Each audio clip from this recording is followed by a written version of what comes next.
Accrochez-vous à vos slips en spandex, mes amis.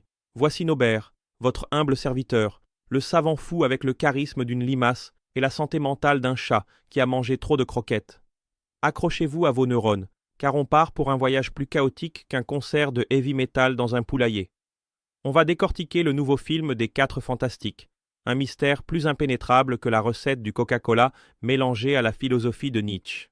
Tenez-vous bien, voici la bombe que personne n'attendait. Marvel a fait une projection test des Quatre Fantastiques, un truc tellement secret qu'on dirait une réunion du Bilderberg avec des costumes de super-héros.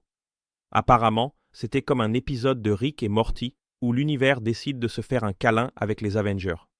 Et le plus dingue, le Docteur Doom lui-même s'est pointé pour l'heure du thé. Quelle courtoisie! On se croirait chez la reine d'Angleterre, mais avec des rayons gamma et des armures métalliques. Imaginez un peu, Sue Storm, la femme invisible, en train de lire des histoires à son gamin Franklin, comme si elle lui racontait les mémoires intimes d'Einstein. Et bam! Doom débarque, tenant son masque dans la main, probablement impressionné par sa propre capacité à créer des univers, pendant que moi, je galère à faire un café potable.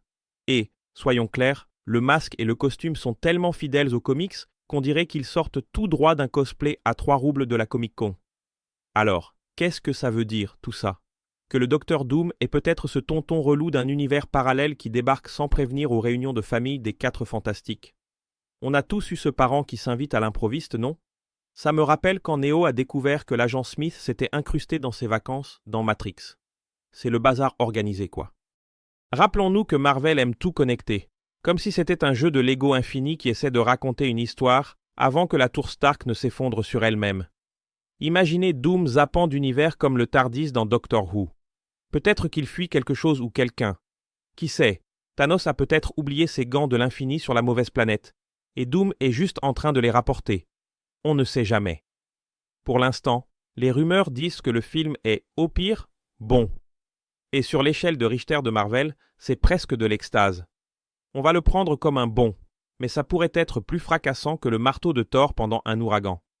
Bref, un film qu'on oubliera dans 2 semaines. Ah oui, et ces images style rétro-futuriste de New York avec le Silver Surfer qui glisse plus smooth qu'un Jedi sur un hoverboard. Et Galactus, le grand Manitou cosmique, qui s'apprête à accueillir tout le monde sur son gigantesque tapis de bienvenue galactique.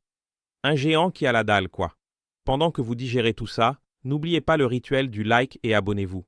Après tout, si Galactus peut être plus grand que le multivers, notre nombre d'abonnés peut aussi, non? Considérez votre abonnement comme une petite contribution pour éviter que l'univers ne s'effondre sous son propre poids de références geek. On ne voudrait pas ça, hein? Pour les théoriciens du complot, rappelez-vous, les plus grands secrets de l'humanité ne sont pas cachés dans les pages de la physique quantique, mais dans les commentaires des vidéos YouTube. Alors, lâchez un commentaire pour qu'on puisse discuter de quel super-héros apportera le petit déjeuner dans le prochain film Marvel. Et n'oubliez pas de vous abonner. Je promets qu'on ne vous enverra pas un Doombot à vos trousses. À moins que vous ne le vouliez, bien sûr. Pas de jugement ici. Comme le disent les philosophes modernes. Regardez toujours le bon côté des choses, sauf si vous êtes dans un trou noir. Alors, eh bien, bonne chance avec ça. Restez curieux, restez geek, et à la prochaine révélation cosmique. N'oubliez pas de sortir les pop-corns, on en aura besoin.